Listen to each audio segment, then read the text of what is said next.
Hello again. Welcome to CSCI 1061 lecture number 8, where we're going to talk about virtual functions and abstract classes. These kind of go hand in hand with each other. There, I think, isn't as much to this as there is to the other elements of polymorphism, but it is a very important thing to go over, mostly because some of the problems that we experienced in the previous video can only really be solved actually through the use of what we call abstraction, the idea that you have, I guess, an idea as opposed to something concrete, something that you can actually hold in your hands. So the example here, this first exercise, asks us to create an abstract class called art with a virtual function called appreciate.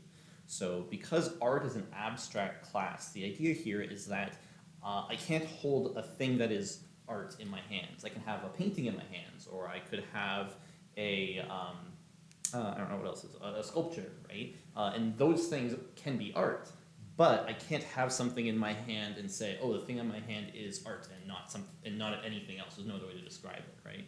So this goes for basically any kind of class where you don't necessarily want to have actually creating an object from that class, but you want it to represent certain sorts of things. And in this case, we're going to have appreciate. Any art can be appreciated. So we're going to make a whole bunch of different subclasses of art, which will inherit from art, because music is a form of art, and you'll be able to appreciate those as well. But the way we appreciate it is going to be very different in each way. So we're going to start off by just making a very simple implementation of some of this stuff, and then we'll add more details later. So for now, let's go over to our new folder. Apparently I need to log in again. Oh, I really hope it's not correct. I might just have to log in another time. I bet I was just logged out because I've been away for a while. Let's hope, otherwise I have to do this all over again. Public, videos, make a new folder. There we go, okay.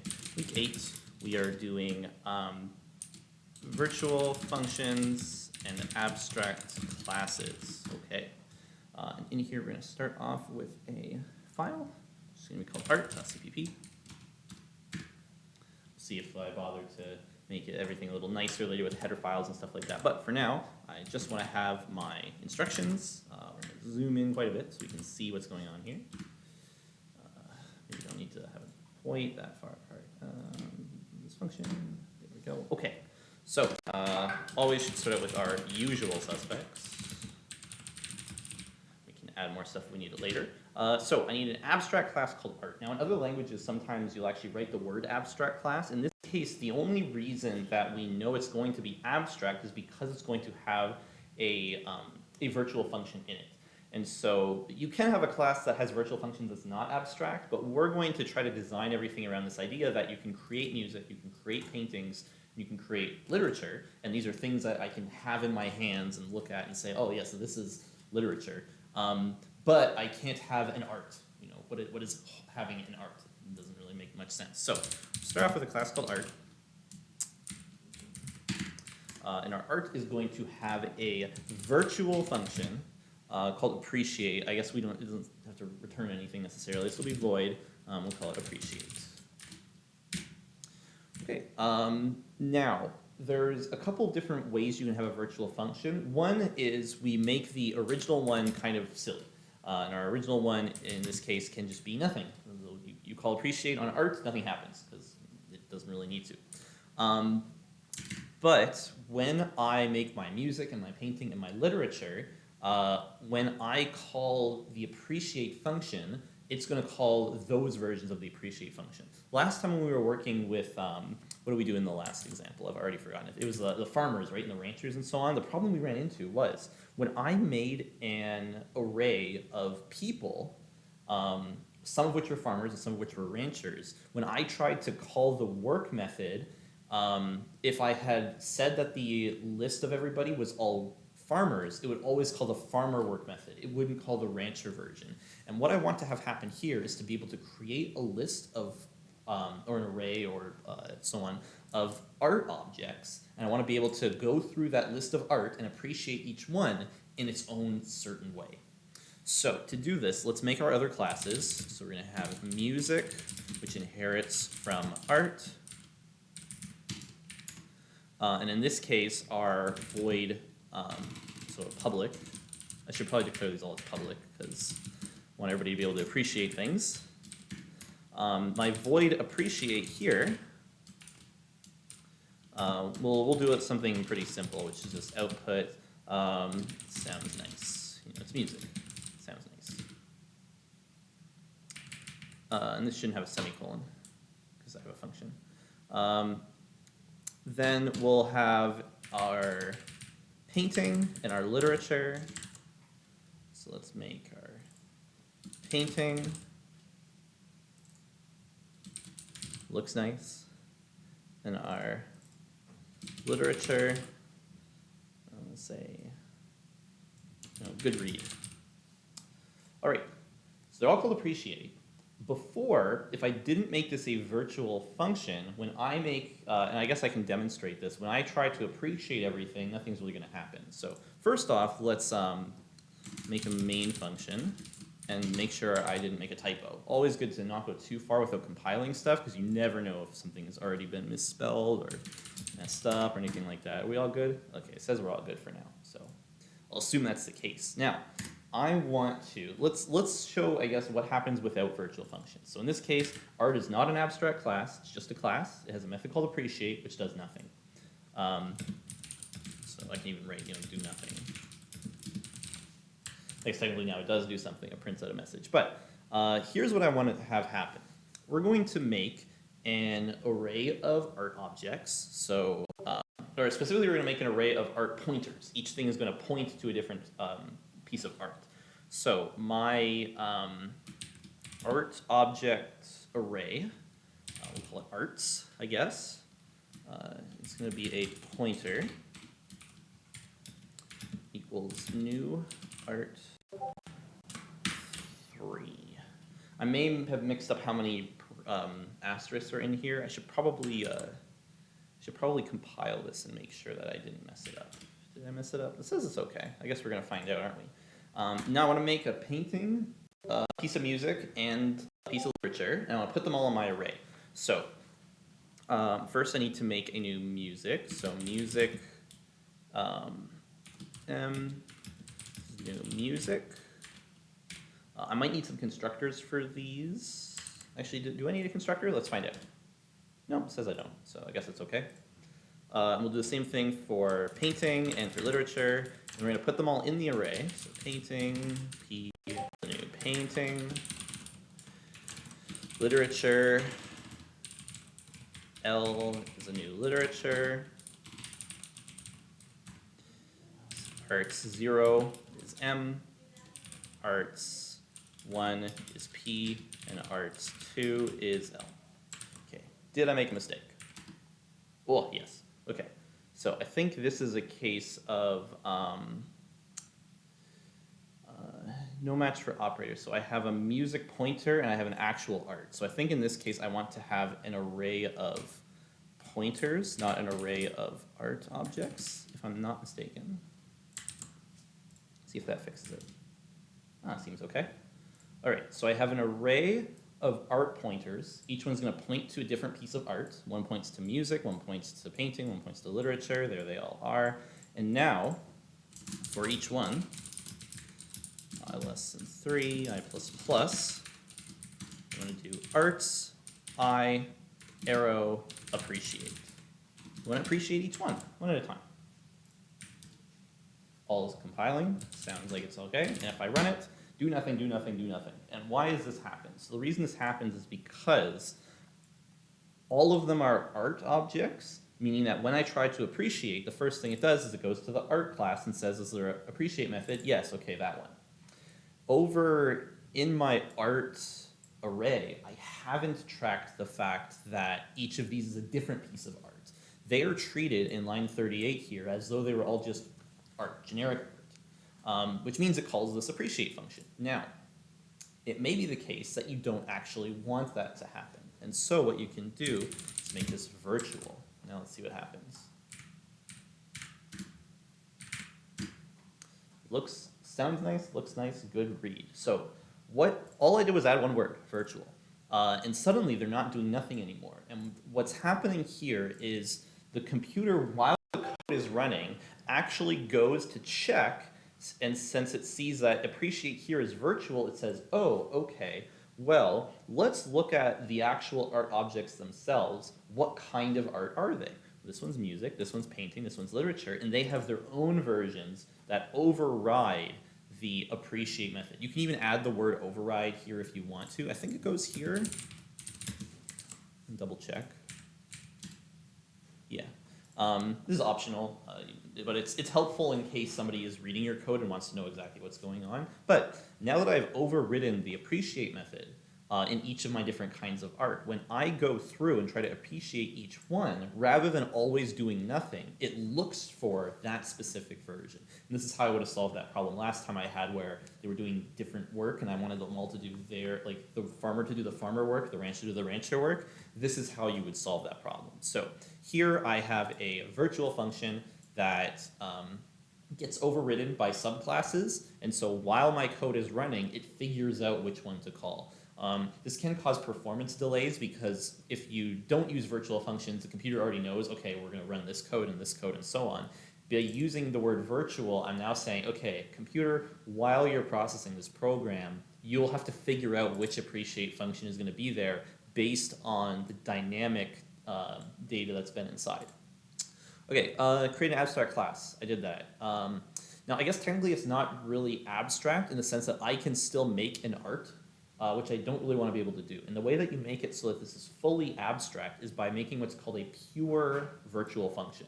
So rather than saying do nothing, I actually just set this equal to 0. Seems really weird, right? But what this does is tell C++ I shouldn't be able to make an art. If I go over down here and I make, art A equals new art, this should be valid, I believe. Oh, sorry. Art E star equals new art. Should be valid. If I do this, I think it should tell me I can't. We'll double check, I suppose. So I'm replacing the actual code in my arts classes appreciate with literally equals 0. Like I'm removing the code block completely, just saying this function is nothing. It doesn't exist. And yeah, now you can see that it has an error. It says you can't do that because art is now an abstract class. Without using the equals 0, it is something I could make. I could make an art, as silly as that sounds. But I don't want to be able to make an art. I want to be able to make things that are art, but have their own name, whether it's music or literature or so on. And so in order to ensure that art is abstract, and I can't just make an art, I want to set one of my virtual functions to a pure virtual function.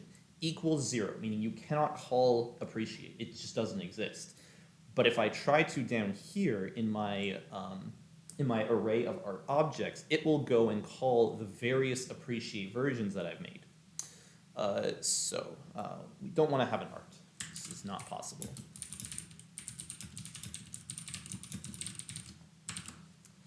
You can't do that. Okay, oh, I forgot. Yeah, painting and literature should inherit from visual art, which inherits from art. So we actually can go one step further, and we'll do class visual art, which inherits from art. Doesn't need to have anything. Now these can inherit from visual art. Should be identical, I believe. No changes, I think. Everything seems fine. You can still appreciate all three of them in different ways. All is well. Okay, so that's exercise 1. Let's do exercise 2.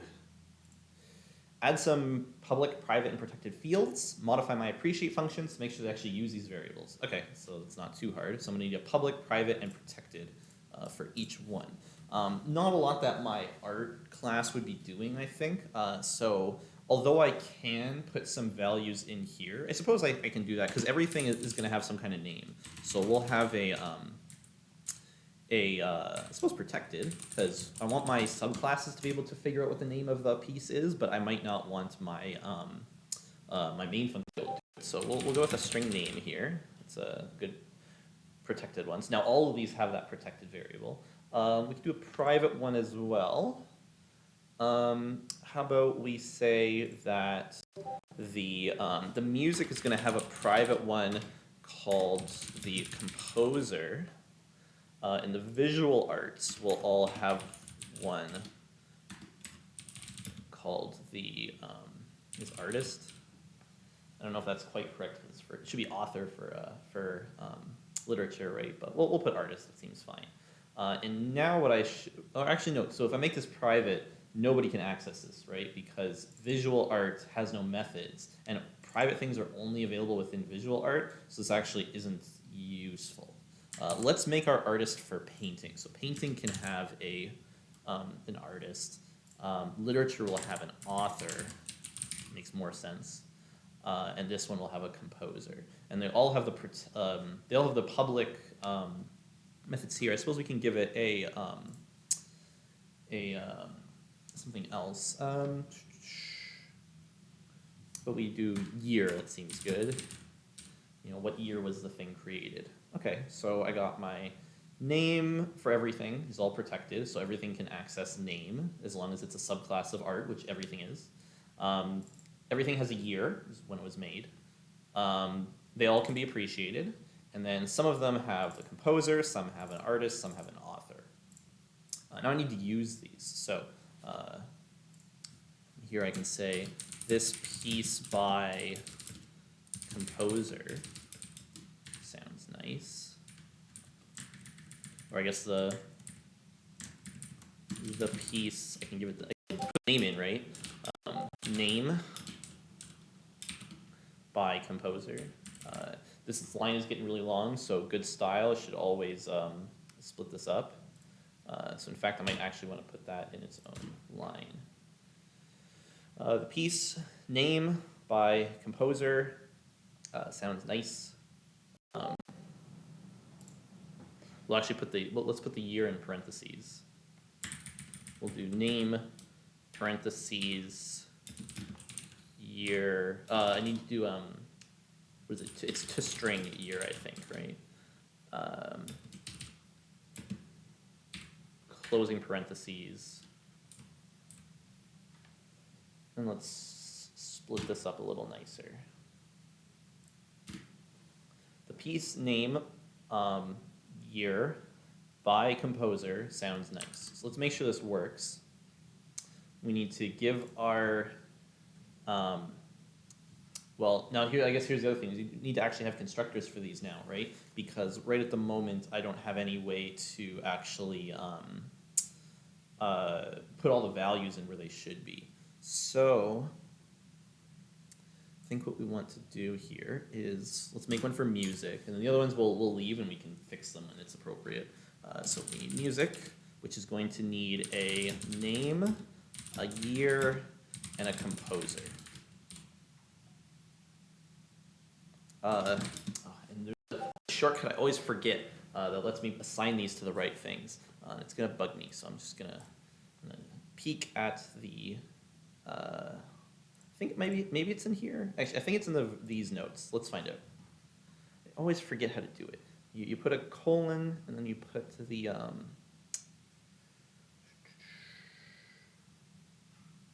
don't see it. Okay, how about the polymorphism over here?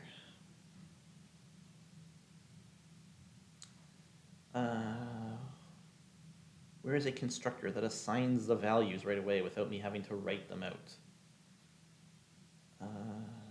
Set values. No, give me a constructor. Oh, here it is. Variable, colon, and then the variable name with parentheses and the value. Okay, so let's make sure that we can do this. I feel like it's good to do this because it's the kind of thing you see pretty often. It's worth understanding what it is exactly. So that means that the name is the name, year is the year, composer is the composer. Now I don't know if I'm allowed to write the same things here. Maybe I do NYC. NYC. Maybe that'll work. Do I need a I think I can just put this, right? Let's see. Does this compile? Oops. Okay, no, it's very angry at me. User does not have any field name. Well, that's awkward because it says it does. Oh, do I need to call the super? Okay. So I need to. Um, okay, this is where things get a little messy. I want to do this right, and I feel like it's a good idea to do this, even though I've forgotten off the top of my head exactly what the format is. But what I want to do is try to keep no code inside braces, and I want to write everything here because all I'm doing is assigning values. Now, my so I should make an art constructor. I think that's a good thing to do. Art, and this one is going to have the I can put it here. This is going to have the string name, year. The name should be N, year should be Y. Okay. And then I'll have another constructor to do nothing, just in case.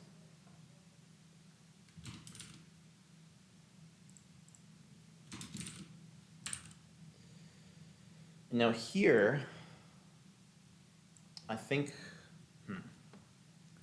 let's try to do it without the composer first and make sure that this works correctly. And then assuming I've gotten that, then I can go and try to figure out the composer thing. But I think what I can be able to do is this. I can do art of NY. And this should be okay. Let's see if it breaks. Okay, why are you angry? Oh, I forgot this should end with braces. Okay. Compile. Okay, now you're angry. No matching call for color. Right. So I need to actually, when I make music, I need to actually give it the things. So let's make what's the order? It's the name of the piece and then the composer. What's a cool song? Hallucinate, Dua Lipa. Why not? Okay, now why are you angry? Oh, right, it's year, not artist. The composer would do later. Okay. When did Hallucinate come out? Was that this year? Last year? It was 2022. 2020. Oh, time is a, a thing. Okay. Hallucinate from 2020. Go. Okay, all is well. I run it. The piece Hallucinate 2020 by, and the composer is missing. So I need to be able to fill in the composer now. So I want to be able to put Dua Lipa in. I want to have the composer as well. So I think I can do, let's see if this works. String C, because I want three things. I want the art constructor, and I want composer C. Does this work? Oh, that's cool. Isn't that nice? It saves me from having to write a bunch of lines that say, this name equals N and blah, blah, blah. I can just do it really quickly. Very convenient. All right, Please Hallucinate 2020 by Dua Lipa sounds nice. I agree. Okay, so we got our art. It looks like the way it should because we have our name and our year. Now we need to do this for our visual art and our painting and literature inside. Now, once again, visual art doesn't actually need anything. We might want to have something for this at some point, to just like something specific that visual art has. Maybe it has a color, I guess. I guess even literature doesn't really have colors, so that doesn't work either.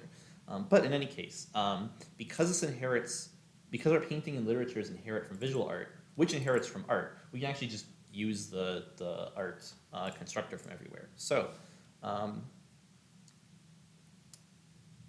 let's copy some of this because we're gonna make it very similar.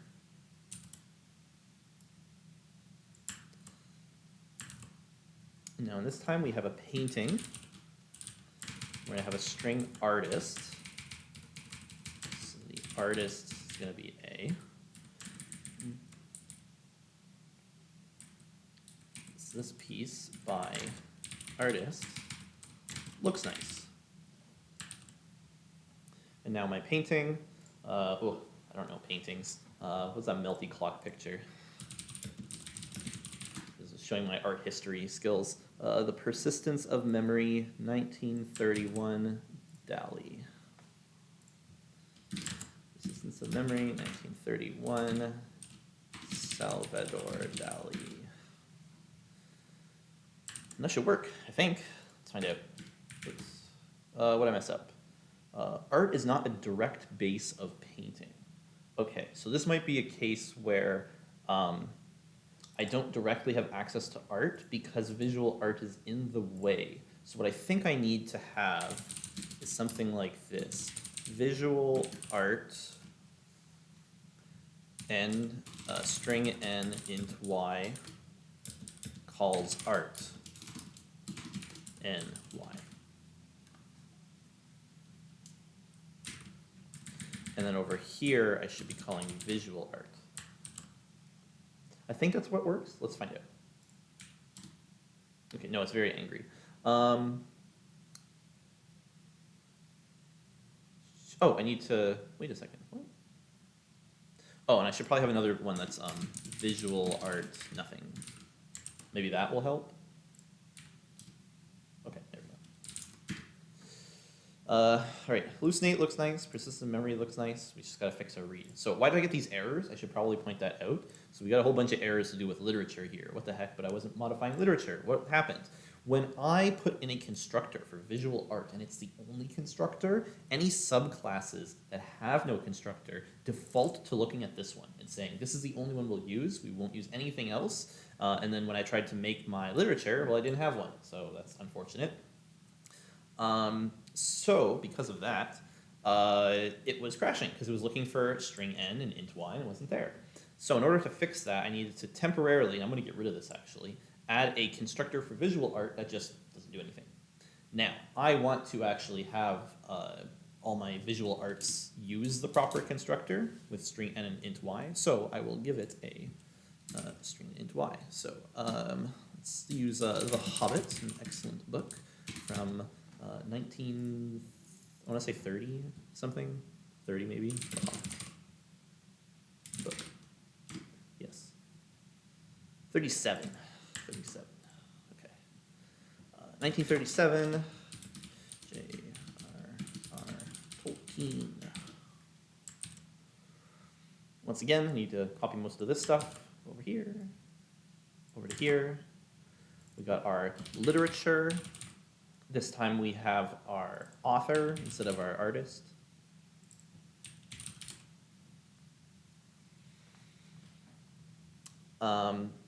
And this one is a good read.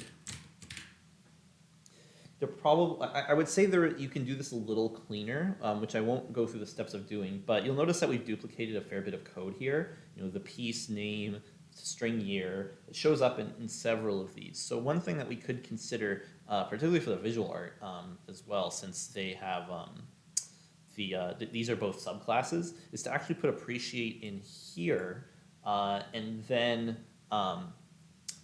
have the only difference really is looks nice and is a good read, right? So we actually could make a appreciate in here, which takes as parameter looks nice or is a good read, and then all the code can be into one class, which is a little cleaner. I won't do so because I don't have to, but it's not a bad idea if you want your code to be really nice. So I would say like a good program would look like that. Maybe you can try some practice doing that yourself if you're kind of curious. So, all right, we got some private, some protected, some public variables, which is what our question was asking, and we're using them.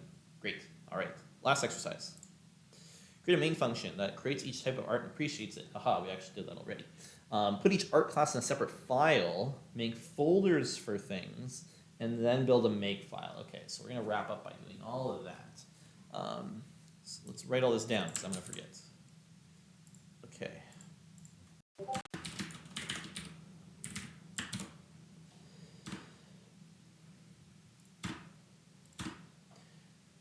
And then build a make file. So what we're going to do is, okay, we got everything here. We just need to split it all up into nice looking things. So we're going to start off making a folder called art. I'm going to make a main here. Let's do our main first. Our main is actually pretty simple. It's going to have this here, our IO stream stuff. It's going to have our main function, because we want that.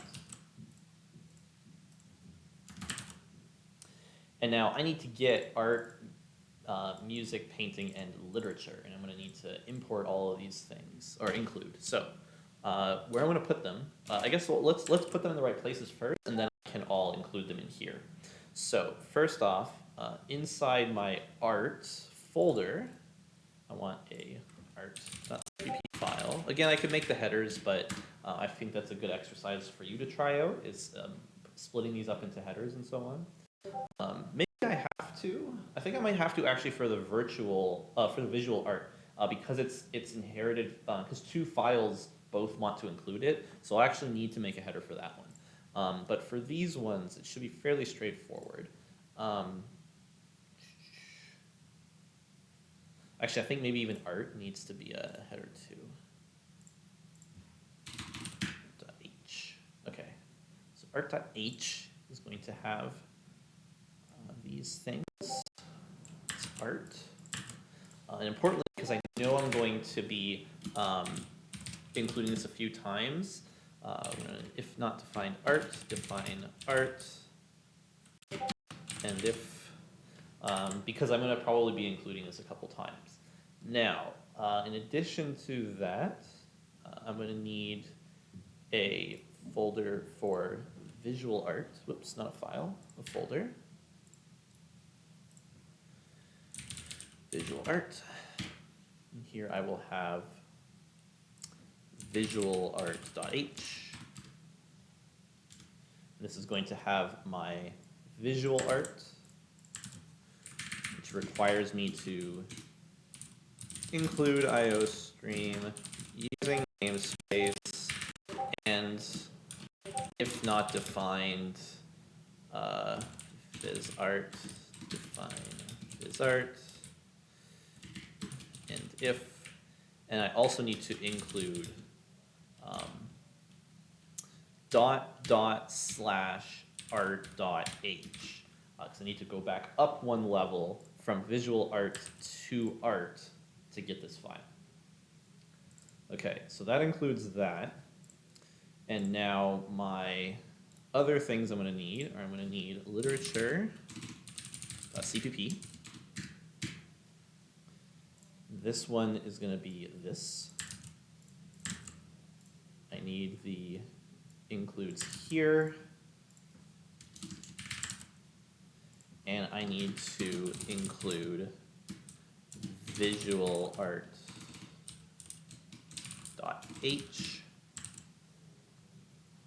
This does seem like it's taking a while, but it's kind of important to do all this, mostly so that you don't have everything piled into one art.cpp gigantic monster, right? So that way we can split up different things and make changes to one part instead of making them to everything. In addition to that, I need painting.cpp, which is going to have, again, the stuff from up here, as well as painting.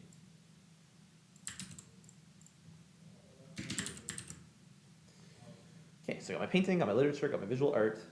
They all import the right things. Now I just need, I need a folder for music. Did it ask for that? Make folders for music. Yeah, it's gonna be a simple one. It's just music folder. It's gonna have music.cpp in it. Just like visual art, this is going to need to import art. I don't need this. I do need that. And this is going to need my music code over here.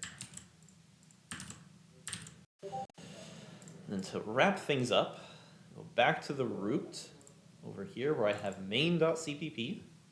And this is going to need to include basically everything here. So we're going to need art.h inside the art folder. I'm going to need to include art/music/music.cpp, art/visual art/painting.cpp, and art/visual art/literature.cpp. I did all this right. This should do the exact same thing. Nothing should have changed. So let's find out. Did I make a typo? Did I mess up? Here we go. Main.cpp.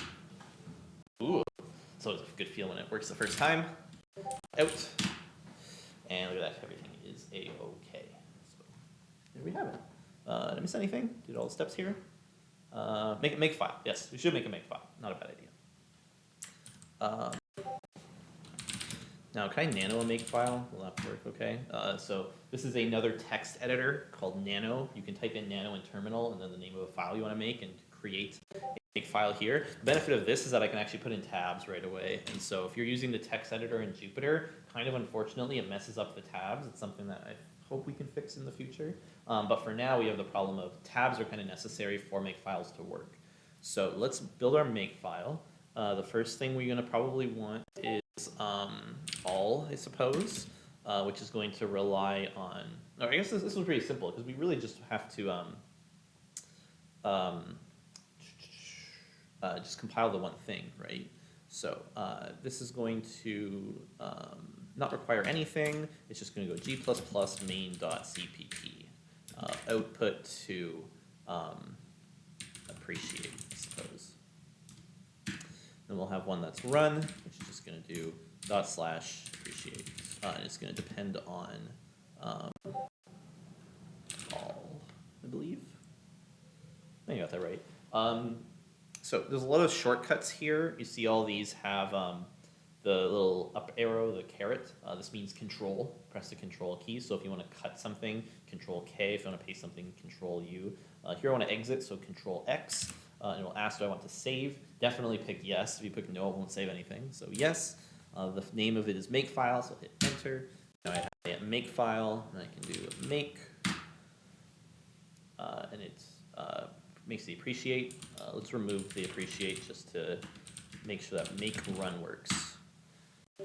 There we go. So make run, very simple makefile here, just to remind you what it looks like. It's basically just all is to compile the thing, and then to run, it requires you to call all, which means you have to compile it. You compile it, then run it. You can add more into this if you really like. If you want to expand the makefile, for instance, you can make it so that it will compile each of these files individually.